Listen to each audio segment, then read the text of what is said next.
dua aspek yang sangat penting, yaitu imamat dengan status sebagai Mesias. Ya, imamat rupanya keluarga imam lah yang mempersiapkan jalan bagi Kristus, keturunan Daud. Jadi kita lihat di sini kedudukan yang betul-betul ya kita sebut di dunia kuno ya, masyarakat Israel kuno juga termasuk di dalamnya orang yang tidak bisa punya anak, mandul. Dua-duanya sudah berusia lanjut ya. Dan keterangan ini langsung menghadirkan sebuah dilema. Ya. Dan dilema itulah yang mau diselesaikan melalui penuturan Injil Lukas. Apakah doanya memang minta keturunan? Rasanya kalau udah kakek nenek nggak minta keturunan lagi gitu.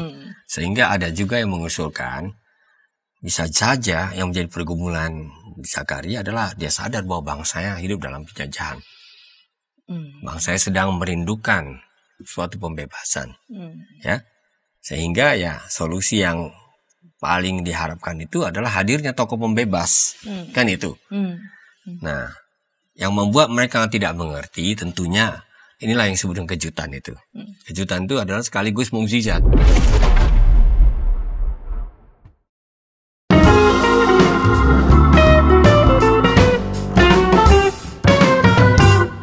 Sahabat EKB, kita jumpa kembali dalam program Ngulik Alkitab. Program Ngulik Alkitab ini diselenggarakan sebagai media, sebagai sarana bagi kita membaca kitab suci dan menggali pesan-pesan yang sangat berharga, pesan-pesan yang sangat luhur dalam setiap teks yang kita ulik bersama.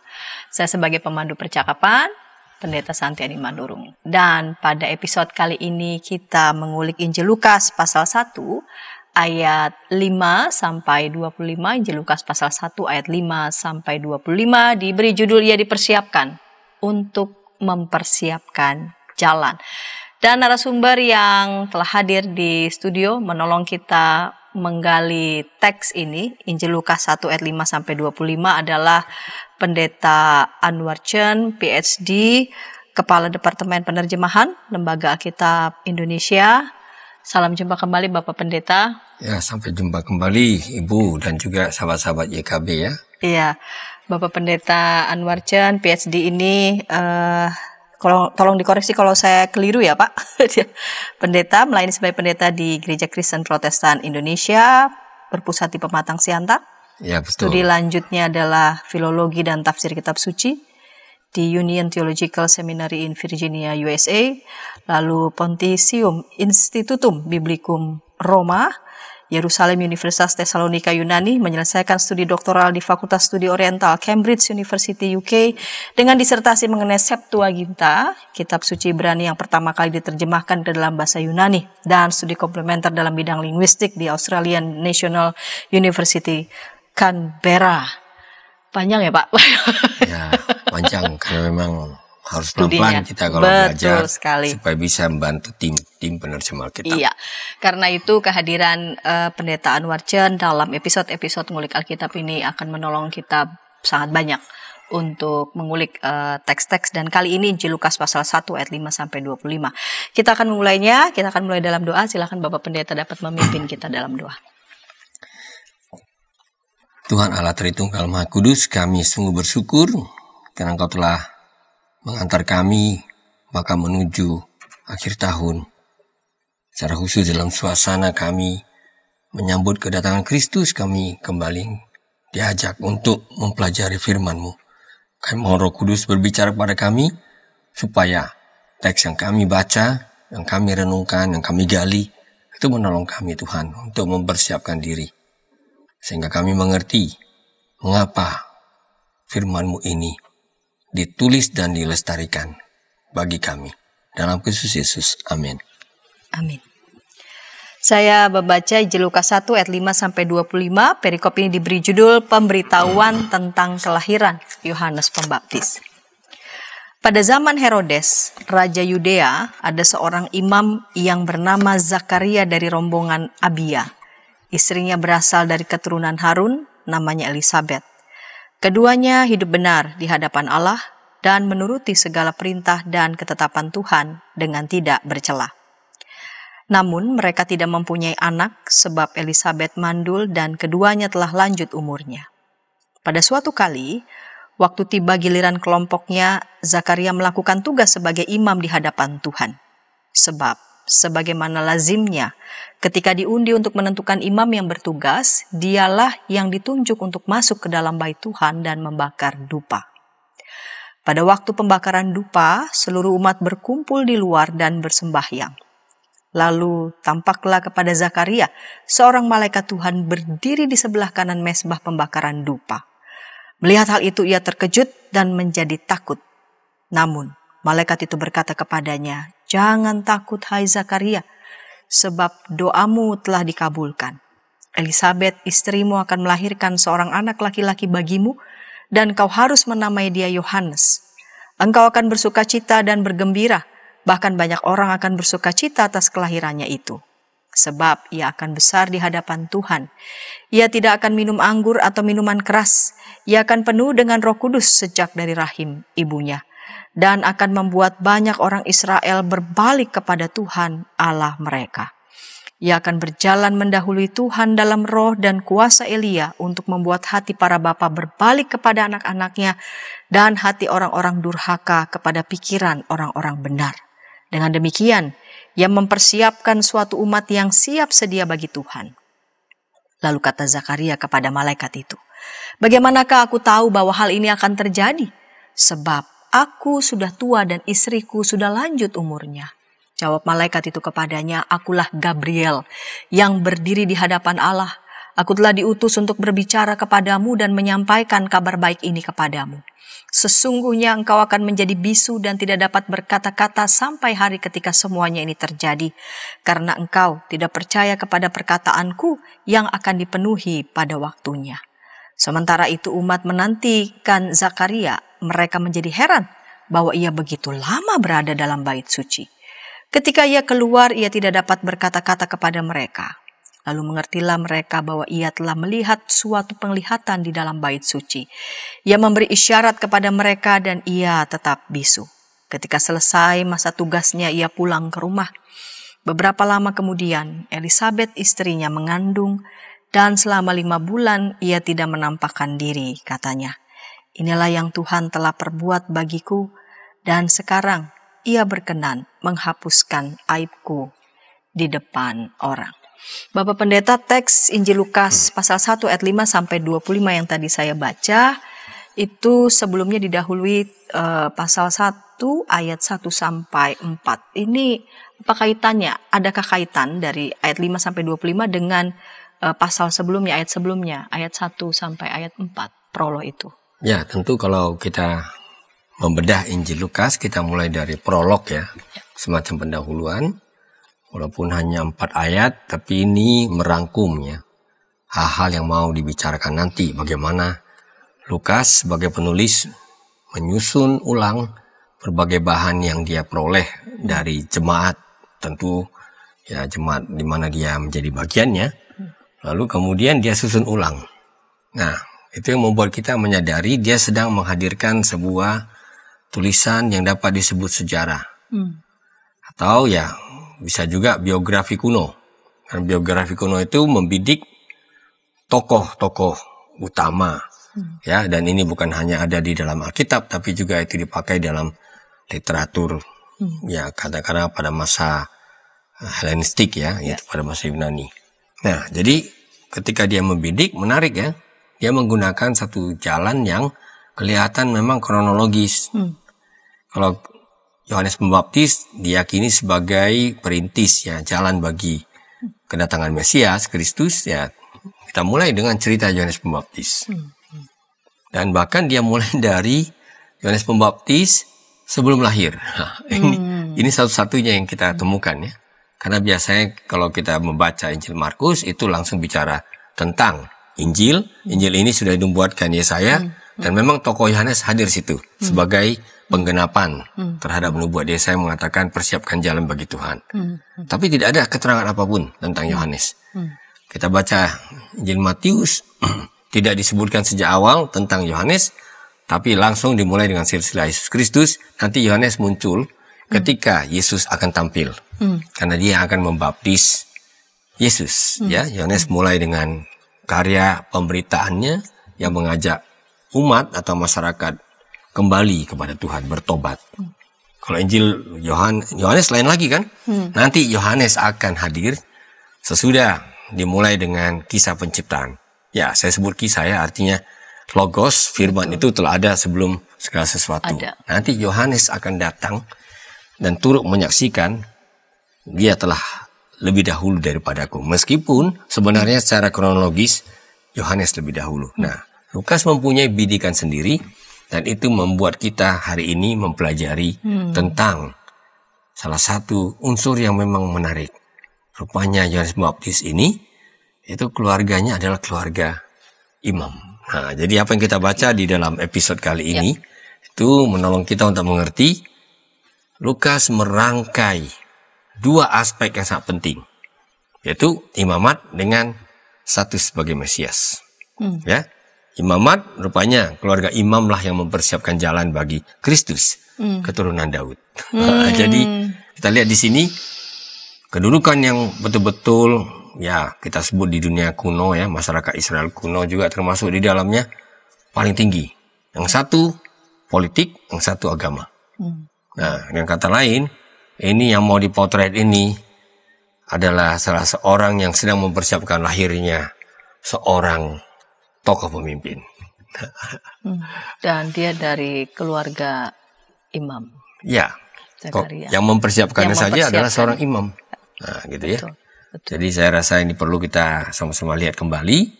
Memang jelas. Prolog atau pengantar yang 4 ayat itu untuk seluruh Injil Lukas, tetapi kita mulai dari tokoh yang mendahulinya, yaitu Yohanes. Ya, luar biasa ya. Lukas memberikan bidikan khusus, dia memberikan cerita yang khusus, memberikan tempat yang khusus bagi tokoh yang mendahului pemimpin yang akan lahir, yaitu Yesus, dan sebelumnya adalah Yohanes Pembaptis. Nah, dalam setiap kisah kelahiran Yesus, tapi di sini adalah yang mendahului sebelum Yesus diceritakan begitu lahir, yaitu Yohanes Pembaptis. Pasti ada latar belakang historisnya di sekitaran kisah tentang tokoh-tokoh penting ini. Ya. Pak Pendeta bisa menjelaskan gitu latar belakang historis ataupun konteks, tadi Pak Pendeta sudah menyebut nih, konteks sosial, konteks politik di sekitaran tokoh-tokoh ini. Ya, tentu menarik ya, karena dia sedang menulis sebuah sejarah, walaupun itu bukan sejarah dalam arti yang umum, karena ini sejarah dibidik dengan perspektif khusus. Ya, kita melihat bahwa dia mulai tetap saja menjangkarkan sejarahnya itu pada Herodes, Raja Yudea. Ya, jadi dia tetap ingin mengaitkan dengan figur Herodes yang memang juga muncul dalam Injil Matius. Ya, nanti kita baca di pasal 2 dia akan mengaitkan lagi dengan figur Agustus. Ya, kaisar yang memaklumkan, yaitu sensus. Ya, seperti itu ya. Ya, jadi itu membuat kita sadar ketika Lukas menuliskan Injil ini, dia amat sadar tentang situasi historisnya. Umat sedang berada dalam penjajahan Romawi. Kan itu. Sehingga kehadiran penyelamat itu yang nanti di dalam Injil Lukas pasal 2 disebut sebagai juru selamat, soter. Itu sebenarnya bernuansa politis. Ya. Jadi dia bukan hanya menyelamatkan umat dari dosa secara spiritual, tapi dia sebenarnya sedang mempersiapkan seorang tokoh tanda kutip politis. Karena biasanya julukan penyelamat ini dilekatkan pada kaisar-kaisar Romawi. Ya, meskipun memang betul kita bicara tentang sejarah keselamatan di sini, tapi sejarah keselamatan itu tidak berada di awang-awang. Dia terbingkai dalam konteks nyata sosiopolitis. Umat sedang dalam penjajahan, berarti ada penderitaan. Berarti ada harapan untuk pembebasan. Kan begitu ya. Nah, untuk sampai kepada proses pembebasan itu perlu ada seorang yang mengantarnya. Dan ternyata orang itu mempunyai orang tua yang juga adalah imam. Bahkan latar belakang disebut dengan khusus, keturunan Harun. Karena nggak semua imam sama statusnya. Kalau disebut keturunan Harun, berarti dia termasuk imam pada golongan-golongan yang paling tinggi. Karena yang menjadi imam besar itu hanya bisa dari keturunan Harun. Nah, di sini kita langsung menyadari rupanya informasi yang sederhana ini mau mengantarkan kita kepada sebuah pemikiran untuk seorang tokoh hebat, gitu. Perlu juga orang yang menyiapkannya dengan latar belakang yang tepat. Orang hebat juga. Dia orang hebat juga. Baik, Pak Pendeta, nanti Pak Pendeta bisa menjelaskan lagi ya siapa bapaknya Yohanes Pembaptis ini yang sebutkan keturunan Harun, status sosial, status juga di hadapan begitu ya, konteks sosial pada saat itu, dan juga pasti status religiusnya di hadapan orang-orang pada saat itu. Kita akan ulas segmen kedua, namun sebelumnya kita dengarkan pesan-pesan berikut ini.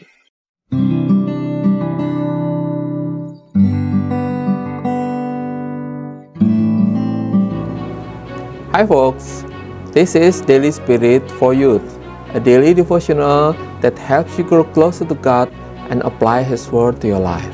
Daily Spirit for Youth dapat Anda saksikan hari Senin sampai Sabtu pukul 4.30 waktu Indonesia Barat di channel YKB TV. Kita jumpa dalam acara Pembangunan Jemaat. Pembangunan Jemaat setiap Senin di minggu kedua dan keempat pukul 20 waktu Indonesia Barat. Dapat Anda nikmati di channel YKB TV.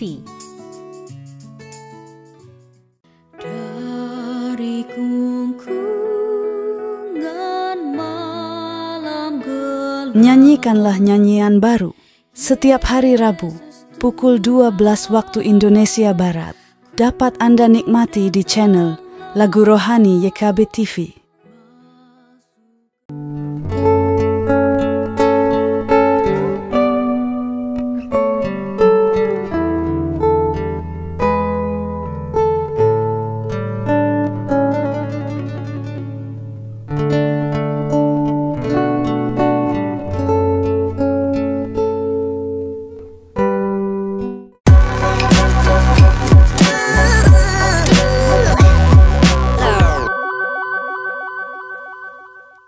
Sahabat, senang masih bersama dengan kami dalam program Ngulik Alkitab. Pada episode kali ini kita mengulik Injil Lukas pasal 1 ayat 5 sampai 25, diberi judul Ia dipersiapkan untuk mempersiapkan jalan. Kita memasuki segmen yang kedua. Saya mengajak sahabat dapat berinteraksi di kolom komentar yang sudah tersedia. Narasumber kita pada episode kali ini Pendeta Anwar Chen, PhD dari Lembaga Alkitab Indonesia. Baik Bapak Pendeta, kita lanjut segmen kedua ini. Di segmen yang pertama menarik saudara-saudara sahabat, karena kita sudah langsung melihat benar nih siapa yang mempersiapkan jalan tokoh pemimpin Yesus. Namun Lukas memang secara sengaja ya sungguh-sungguh memberikan cerita khusus, kisah yang khusus tentang siapa Yohanes Pembaptis ini. Nah, Pak Pendeta di segmen pertama sudah memberikan penjelasan bahwa dia lahir dari keturunan atau keluarga imam, dan bukan sekedar imam melainkan sungguh-sungguh dari keturunan Harun. Pak Pendeta bisa memberikan penjelasan, eksplorasi siapa dia, lalu kemudian disebutkan di sana dengan status sebagai imam yang tinggi, tapi ternyata istrinya dalam kondisi mandul. Ini menarik ya, statusnya di hadapan komunitas masyarakat kan tinggi, namun ada situasi lain yang mereka hadapi, yang keluarga ini hadapi. Elizabeth mandul. Ini bagaimana Pak Pendeta? Ya, disinilah saya lihat bahwa teks ini mengajak kita untuk masuk lebih jauh mengenai apa yang sebenarnya menjadi latar belakang dari perintis ini, tokoh perintis ini ya. Ya, datang dari keluarga imam, betul. Dan lebih lanjut diterangkan lagi, oke, betul dia imam, punya tugas ritual, tapi ini dua tokohnya, dua orang tuanya ini orang saleh. Ya, saya rasa itu sangat penting ya. Jadi hidup benar itu ya saleh artinya. Orang yang setia mengikuti ajaran-ajaran dan tuntutan dari Yudaisme tentunya ya. Dan itu sangat mencerminkan suasana ya Yudaisme sesudah hancurnya bait suci yang pertama. Ya, berarti ini era-era sesudah bait suci. Kemudian dibangun kembali ya.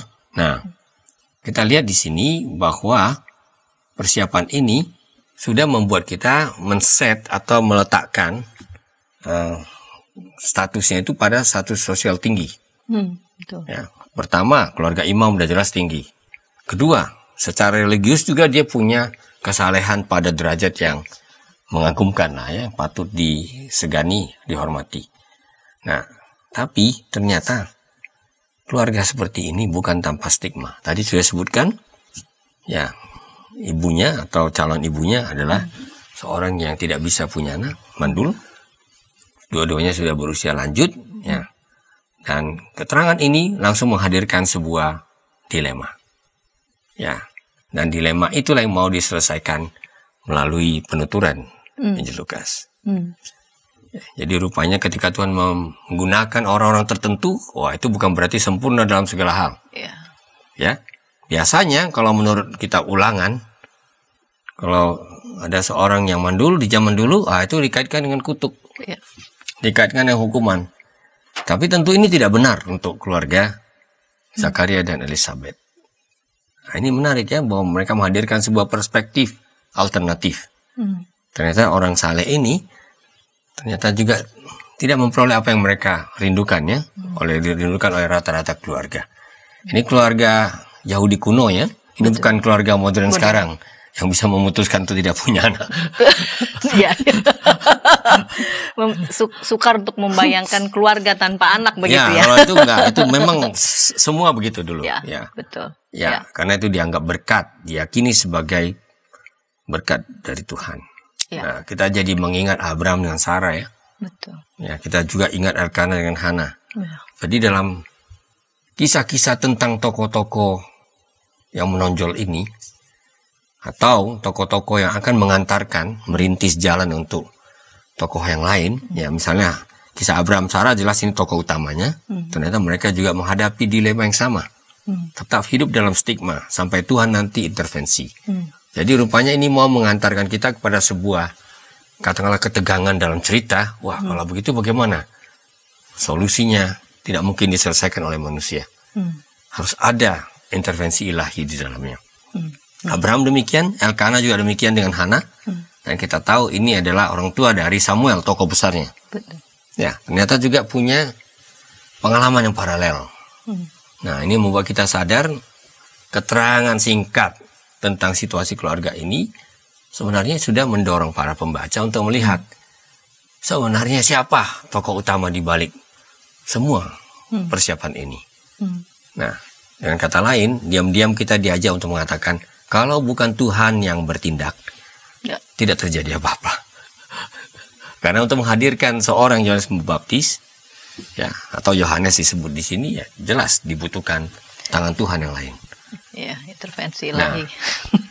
Jadi, Dan dalam cerita ini juga ada setting khusus ya yang dituliskan di sana, yaitu Zakaria melakukan tugas sebagai imam di hadapan Tuhan, dan itu dilakukan dalam bait suci. Dan yang menarik, di bait suci itulah dia berjumpa dengan juga makhluk ilahi ya, kita sebut dengan malaikat di sana. Dan seberapa juga penting persis apa yang dilakukan oleh Zakaria, dia sedang melakukan tugasnya seperti biasa sebagai imam, dan persis pada saat dia melakukan tugas itu dia bertemu dengan malaikat, dan disitulah terjadi percakapan yang membuat ia pasti syok. Ya, memang sangat menarik. Lukas salah satu yang bercerita bahwa ya kisah mujizat ini dimulai dari bait suci. Itu menandakan bahwa memang bait suci itu pusat yang sangat penting. Jadi ini sama seperti orang Yahudi zaman itu, bagi Lukas juga bait suci menempati ya kedudukan sentral ya dalam kehidupan umat, bait suci dan Yerusalem. Nah, ini studi-studi yang belakangan ini dilakukan dari sudut pandang ya kajian sosial, memperlihatkan ini bukan sekedar tempat, Sebenarnya dalam pemahaman umat Yahudi itu ada gradasi kesucian. Ya. Ya, titik tersuci di dunia, terkudus di dunia itu ruang Maha Kudus. Makanya ini hanya bisa dimasuki oleh imam besar sekali setahun. Di luar itu ada ruang kudus. Nah, rupanya Zakaria itu bagian dari umat yang rankingnya, yang statusnya tinggi. Karena dia bisa sampai ke hampir ke tempat Maha Kudus. Ya, itu berarti juga ketika kita bicara tentang kesucian ini, rupanya Injil Lukas ingin memotret kisah-kisah keselamatan ini dimulai dari titik yang paling sakral di dunia. Dan ini nanti akan berpengaruh di dalam pemaparannya tentang misi, tentang bagaimana kabar baik Injil itu sampai ke ujung bumi. Jadi luar biasa ya, karena kita tahu ini bukan hanya Injil Lukas, ini akan diteruskan dengan jilid kedua, Kisah Para Rasul. Kita membaca di Kisah Rasul ayat 1-8 nanti, bahwa ternyata panggilan untuk bersaksi itu sesudah Roh Kudus turun, itu dimulai dari Yerusalem, Yudea, Samaria sampai ke ujung bumi. Dari titik yang paling kudus sampai ke titik yang menurut pandangan orang Yahudi sudah termasuk najis. Dan ini punya sudut pandang yang sangat menarik. Ya, oke, betul. Ketika juru selamat mau datang, itu dipersiapkan dari titik yang paling sakral. Tapi nanti dia hadir untuk semua orang sampai ke ujung-ujung bumi. Nah, bayangkan, di cerita awal ini itu sudah mulai disiapkan. Sehingga pembaca mengerti, oh rupanya perjumpaan dengan malaikat itu terjadi justru di tempat-tempat yang secara simbolik paling sakral.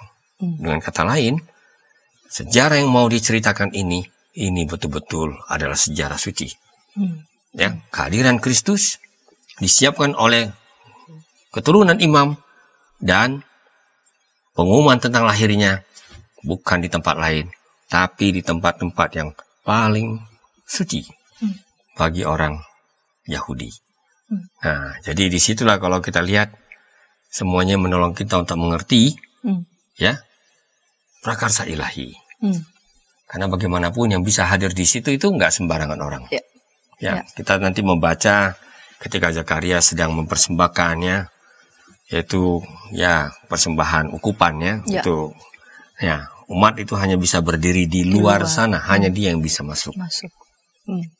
Di luar dugaan mereka semua, dugaan saya bahkan di luar dugaan dari Zakaria, di situ Tuhan menyingkapkan salah satu rencana agungnya, rencana ilahi, ya, bahwa akan lahir seorang anak, dan anak ini akan menyiapkan jalan bagi juru selamat.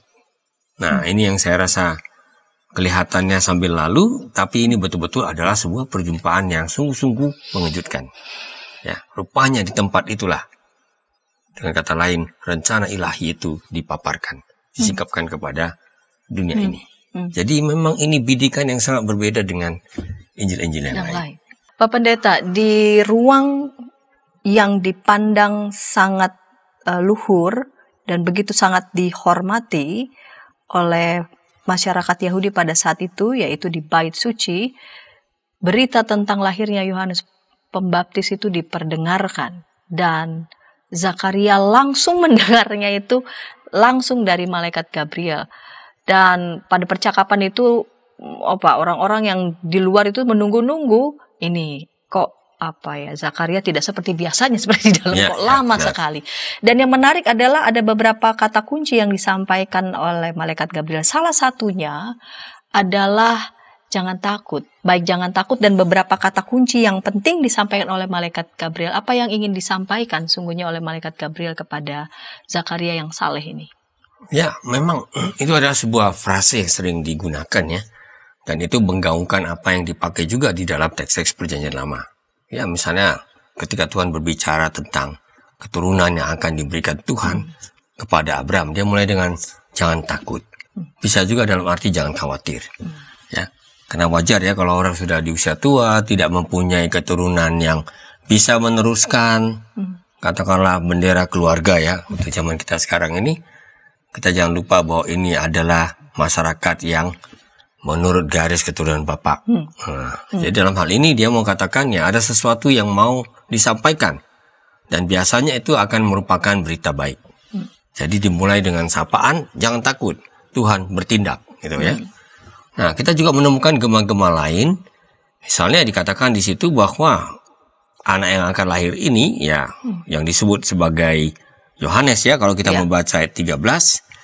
Nah, ini tentu namanya sendiri pun sudah mempunyai makna yang mengandung pesan ya, bahwa dia adalah Allah yang bermurah hati, gitu ya. Yohanes itu adalah Tuhan bermurah hati. Nah, itu dia, Yohanan, kalau kita gunakan istilah bahasa Ibrani. Nah, ini akan berjalan mendahului Tuhan. Nah, ini kan satu istilah yang kita akan temukan di dalam nubuat-nubuat Yesaya ya. Ada suara yang berseru di padang gurun, persiapkanlah jalan bagi Tuhan, gitu. Nah, jadi anak ini akan berjalan mendahului Tuhan. Siapa Tuhannya? Nah, kenapa dia berjalan mendahului Tuhan? Nanti kita akan bisa ketahui bahwa Tuhan yang dimaksud tidak lain daripada Yesus dari Nazaret itu ya, Kristus yang lahir itu. Lalu ada juga jejak ke masa lampau karena dia akan berjalan dalam roh dan kuasa Elia. Dan ini membuat kita jadi ingat apa yang dinubuatkan di dalam Maleakhi pasal 3. Karena di situ Tuhan akan persiapkan jalan, Elia akan datang, dan ini akan tetap menjadi wacana ya di dalam percakapan tentang bagaimana Mesias hadir. Elia akan datang. Nah, ternyata di dalam bahasa Injil Lukas dia disebutkan mendahului Tuhan dalam roh dan kuasa Elia. Dengan kata lain, Yohanes ini adalah figur Elia. Nah, ini sangat perlu kita pahami karena ini semua pada akhirnya akan membuat kita sampai kepada suasana. Ini anak ini datang, anak ini dihadirkan untuk mempersiapkan kedatangan Mesias. Nah itu. Nah, lalu apalagi ya? Ada catatan yang sangat menarik. Anak ini dilarang minum anggur. Ya, memang dia tidak dilarang untuk dicukur. Kalau dilarang untuk dicukur, ini sudah pasti termasuk orang Nazir. Ya, orang Nazir itu tidak boleh minum anggur, rambutnya harus dibiarkan. Tidak dipotong, ya. Tapi dalam konteks Yohanes, nampaknya ini lebih cocok untuk kalangan imam. Karena imam yang sedang melaksanakan tugasnya itu tidak boleh minum anggur. Dan bertepatan juga kita tahu figur-figur pemimpin ya umat Israel zaman kuno ketika Tuhan gerakkan, ketika dia lahir, itu juga punya kualifikasi yang sama, tuntutan yang sama. Seperti Simson misalnya ya dalam Hakim-Hakim pasal 13. Jadi bayangkan ya dengan satu sapaan malaikat kita bisa mendengarkan berbagai suara dari Alkitab. Itu yang membuat kita menyadari ya rupanya ya Injil Lukas ini tulis dengan pengetahuan yang bukan hanya sepintas tapi mendalam tentang apa yang sudah pernah diucapkan oleh Tuhan, disampaikan melalui nabi-nabi yang muncul dalam cerita-cerita termasuk juga dalam Taurat tentang orang-orang yang memang dipersiapkan Tuhan secara khusus untuk tugas-tugas yang ya seperti imam atau yang untuk tugas nabi dan sebagainya. Jadi ini membuat kita sadar sekali rupanya lagi-lagi perjumpaan di ruang kudus itu adalah perjumpaan yang menolong kita untuk melihat bahwa anak yang akan datang ini betul-betul adalah anak yang telah dipersiapkan secara khusus. Dan latar belakangnya betul-betul cocok. Lalu apa yang dia miliki dan apa yang akan dia lakukan itu selaras dengan apa yang menjadi persiapan untuk seorang Mesias. Dan pasti Zakaria juga mengerti ya, dia akrab dengan semua yang sudah disampaikan oleh malaikat Gabriel, bahwa itu semua sudah pernah disampaikan ya oleh para nabi. Namun yang menariknya adalah Zakaria lalu kemudian bertanya pada malaikat itu, bagaimanakah aku tahu bahwa hal ini akan terjadi?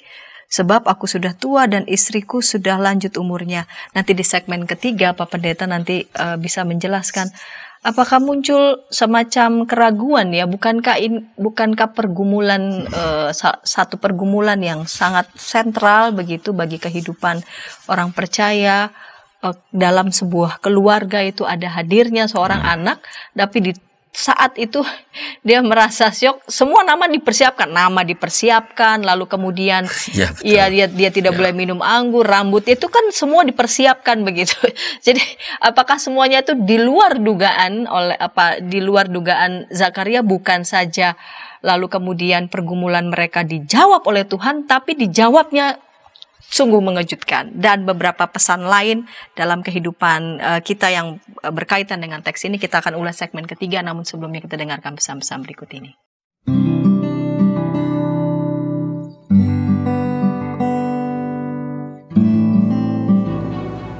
Hi folks, this is Daily Spirit for Youth, a daily devotional that helps you grow closer to God and apply His Word to your life.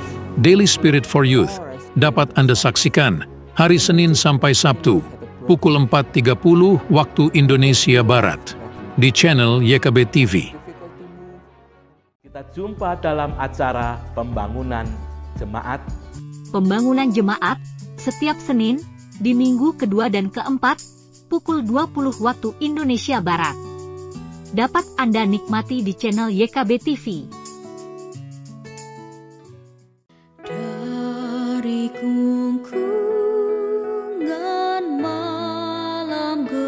Nyanyikanlah nyanyian baru setiap hari Rabu pukul 12 waktu Indonesia Barat.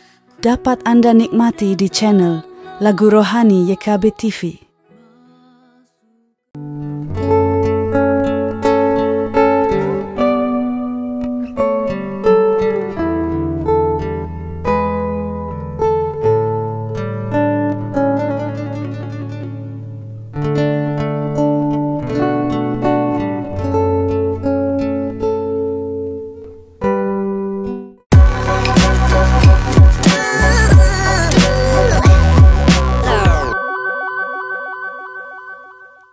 Sahabat YKB, senang masih bersama dengan kami dalam program Ngulik Alkitab. Kita mengulik Injil Lukas pasal 1 ayat 5-25 dengan judul Ia Dipersiapkan untuk Mempersiapkan Jalan.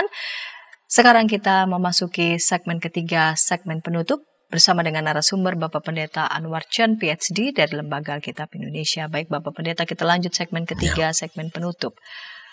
Bukankah pergumulan Zakaria ini dijawab oleh Tuhan ya melalui apa yang diwartakan oleh malaikat Gabriel langsung di tengah-tengah bait suci ketika Zakaria sedang melakukan tugasnya sebagai imam. Namun yang menarik adalah respon Zakaria ketika mendengar kabar dari malaikat Gabriel, bagaimanakah aku tahu bahwa hal ini akan terjadi sebab aku sudah tua dan istriku sudah lanjut umurnya. Mengapa dia begitu terkejut? Apakah dia seperti ya sudah menerima, ya sudah, tidak apa-apa, tidak dikaruniai anak, tetapi ketaatan mereka tetap pada Tuhan. Namun sin hidup mereka jadi berubah dan membuat mereka yang semulanya mereka sudah terima, mungkin ya saya membayangkan sudah terima dengan lapang dada, tapi mereka tetap taat kepada Tuhan. Ketaatan mereka tidak sesuai dengan syarat dan kondisi, namun justru dengan ini kejutan yang membawa mereka tambah syok begitu Pak Pendeta. Ya, itu memang satu aspek yang menimbulkan tanda tanya ya. Sehingga orang berpikir ya, apakah memang Zakaria dengan Elizabeth ini masih mengharapkan keturunan? Apakah doanya memang minta keturunan? Rasanya kalau udah kakek nenek nggak minta keturunan lagi gitu.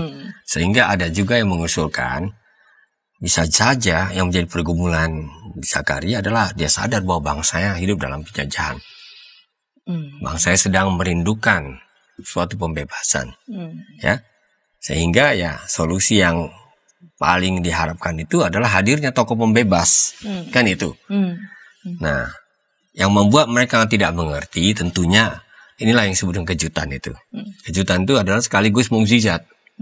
Karena cara dia menyelesaikan itu atau menghadirkan pembebasan itu ya dimulai dengan mengubah situasi keluarga Zakaria dulu. Ya, melampaui semua harapan mereka. Ya, belum tentu dia minta anak, mungkin pada waktu masih muda dia minta anak, tapi dia dikasih bonus. Hadirnya seorang anak, ya, ini yang bikin kejutan. Saya bener aja ini, mana mungkin lagi kan itu ya. Ini mirip sekali dengan Sarah ya, yang tertawa mendengarkan janji malaikat. Mirip sekali. Jadi ini gemanya ke belakang ini ada gitu. Sama, sikap yang sama ini. Nah, rupanya anak mukjizat ini, kita sebutlah begitu, inilah anak yang akan menghadirkan transformasi umat Tuhan. Karena kalau kita baca di ayat 17 ya, di situ katakan, dengan demikian ia mempersiapkan suatu umat yang siap sedia bagi Tuhan. Jadi memang anak mukjizat ini dihadirkan untuk mempersiapkan umat yang siap untuk menyambut Tuhannya. Saya yakin ini tema yang sangat sesuai yang ingin kita dengar di masa raya Advent. Ya, bahwa Tuhan mempersiapkan tokoh-tokoh seperti Yohanes ini untuk mempersiapkan umatnya menyambut Tuhan. Nah, ini yang terjadi. Jadi persiapannya memang persiapan yang sungguh menggegerkan ya. Bagaimana seorang nenek akan melahirkan seorang anak. Nah, ini kan betul-betul mau menggarisbawahi apa yang terjadi di ruang kudus itu. Itu bukan rencana manusia. Itu bukan prakarsa manusia. Karena dari segi pemikiran atau harapan manusia rata-rata itu tidak mungkin terjadi. Nanti kita dengar hal yang sama ketika seorang perawan yang belum bersuami menerima kabar baik bahwa dia akan mempunyai seorang anak. Nah, lihat ya, cerita ini mempersiapkan episode selanjutnya. Peristiwa agungnya itu ternyata punya pola yang sama, walaupun dengan jalannya sedikit berbeda. Ya, jadi kabar baik, apalagi ini disebutkan kabar baik ya, yang disampaikan di ayat 18 katakan, ya, kabar baik ini betul-betul adalah satu kabar yang sebenarnya adalah Injil. Jadi menarik kalau kita bicara soal memberitakan Injil, itu pertama-tama disampaikan oleh Gabriel. Karena dalam bahasa Yunani, Euangelis Sastai, ya begitu ya, bagi kita yang tidak mengerti bahasa Yunani tidak apa-apa, itu tidak lain daripada kata yang digunakan untuk pemberitaan Injil. Jadi Injil diberitakan justru di ruang kudus itu. Ya. Bahwa nanti akan ada anak yang akan menyiapkan jalan umat Tuhan untuk menyambut Tuhannya. Dan itulah adalah Yohanes. Nanti kita lihat di dalam episode yang berikut, Yohanes tampil dan persis melakukan itu dengan seruan pertobatan. Ya. Dan kita juga mendengarkan hal yang sama ketika Yesus pun menggunakan kata kerja yang sama, mewartakan kabar baik. Ketika dia buka gulungan Yesaya di Nazaret. Lihat, ternyata teks awal ini itu sambungannya banyak di belakang nanti. Ya, Injil ini menolong kita untuk melihat kabar baik dengan cara-cara yang bahkan bisa sangat mengejutkan bagi kita. Dan itu membuat sebenarnya kita sampai sekarang ini boleh terus berharap bahwa Roh Kudus terus bekerja melalui orang-orang yang digerakkan untuk menyelesaikan rencana agung Tuhan ya di tengah-tengah dunia kita yang ya tidak selalu menjanjikan sesuatu yang bisa membuat kita yakin ya semuanya akan baik-baik saja. Tapi saya kira itulah yang luar biasa, perintis dan penyelamat yang dinantikan Tuhan itu dihadirkan lewat karya Roh. Dan Roh itulah yang bekerja sehingga apa yang tidak mungkin menjadi mungkin. Ya, apa yang tadinya dianggap tidak masuk akal ternyata bisa terwujud karena Tuhan yang berkarya dan Tuhan yang mengambil prakarsa. Dan apa relevansinya ini untuk kehidupan kita? Ada beberapa pesan-pesan yang sangat bernats yang sudah Bapak Pendeta sampaikan dari segmen 1, segmen 2, dan segmen 3. Saya tadi memberikan catatan menarik begitu. Jadi Zakaria itu mungkin sudah tidak terlalu terfikir begitu ya tentang, tetapi pergumulannya, intensinya melihat pergumulan bangsanya yang ada di dalam penjajahan dan mengharapkan ada pembebas, dan harapan itu dikabulkan oleh Tuhan, bukan saja sekadar ya ada keturunan dalam sebuah keluarga, namun justru melalui keturunan itulah umat Tuhan dipersiapkan untuk menyambut Tuhannya. Ya, salah satu hal yang membuat kita perlu memetik hikmah ya dari peristiwa awal ini adalah ketika Tuhan berkarya, dia tidak selalu linear sesuai dengan apa yang sudah kita programkan. Nah, ini dia ya. Kita sudah terbiasa sekarang ini semua diprogramkan dulu, lalu tinggal dilihat realisasinya. Rupanya kejutan-kejutan selalu terjadi dalam hidup kita ini. Bagaimana Tuhan mengintervensi, membuka satu jalan yang baru, dan bahkan memulihkan apa yang kita pikir tidak bisa dimulihkan. Jadi kisah awal ini sebenarnya mengandung janji pemulihan, ya. Dan pemulihan itu dimulai dengan lahirnya seorang perintis. Dan ini memang benar yang diakuinya. Dan ini akan merupakan suatu perubahan hidup di mana yang tadinya dia masuk dalam sebuah stigma, aib, itu sekarang aibnya sudah diangkat oleh Tuhan. Ini yang dia katakan, inilah yang Tuhan telah perbuat bagiku. Dan sekarang ia berkenan menghapuskan aibku di depan orang. Nah, ini yang kita lihat sebagai pengakuan Elizabeth ya.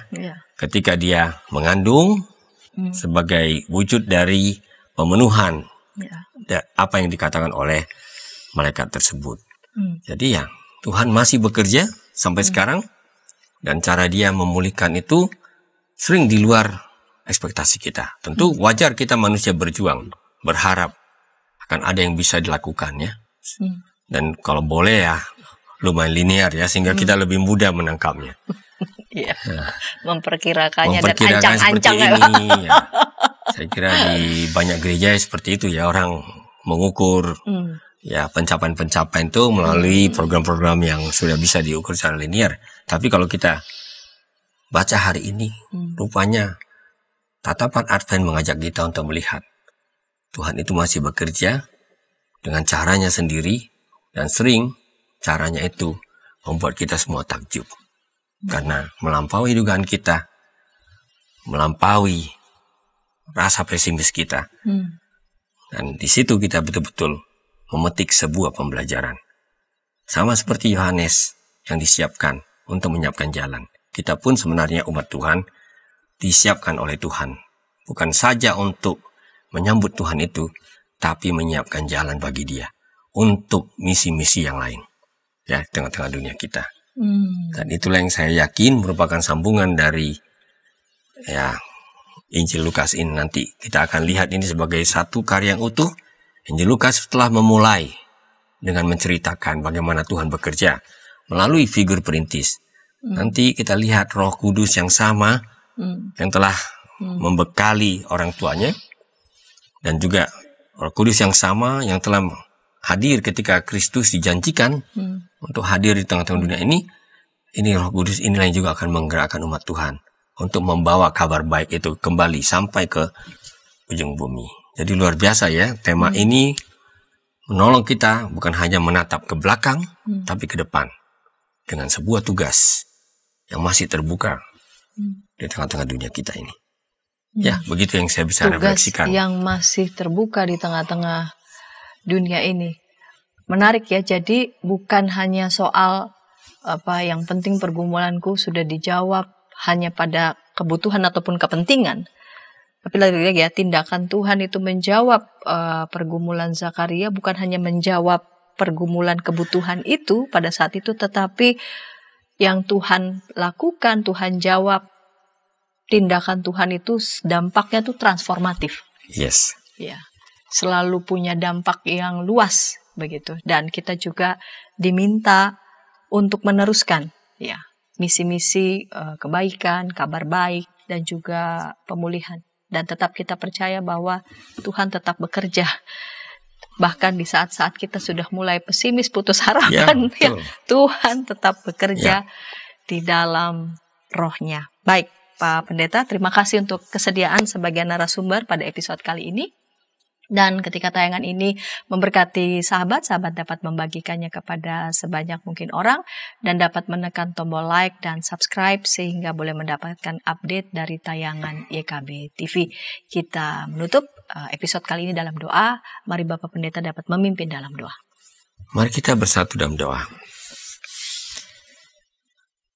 Kami kembali bersyukur kepadamu, ya Roh Kudus yang telah menginspirasi para penulis Alkitab, melestarikan kesaksian-kesaksian yang menolong kami untuk menyoroti perjalanan hidup kami, dan bahkan rencana-rencana agung-Mu di tengah-tengah dunia ini. Hari ini secara khusus kami belajar tentang seorang sosok yang Kau telah siapkan, supaya ia mempersiapkan umat Tuhan menyambut kedatangan Tuhan. Dan di masa Advent ini, kami kembali ditolong untuk memahami firman ini. Betapa luar biasanya Engkau bekerja Tuhan dalam konteks sejarah yang nyata. Betapa luar biasanya Engkau bukakan visi-visi yang lain, sehingga Tuhan, dari titik yang paling kudus di muka bumi ini, Engkau menghadirkan kabar baik itu dengan kehadiran Kristus, dengan warta baiknya, Injilnya bagi dunia ini, supaya kami pun Tuhan sama seperti Yohanes, kiranya Engkau persiapkan juga untuk menyiapkan umat Tuhan yang lain melalui berbagai kesempatan, supaya Injil tetap hadir sampai ke ujung bumi. Terima kasih Tuhan untuk pembelajaran ini. Berkati kami semuanya dalam Kristus Yesus. Amin. Amin.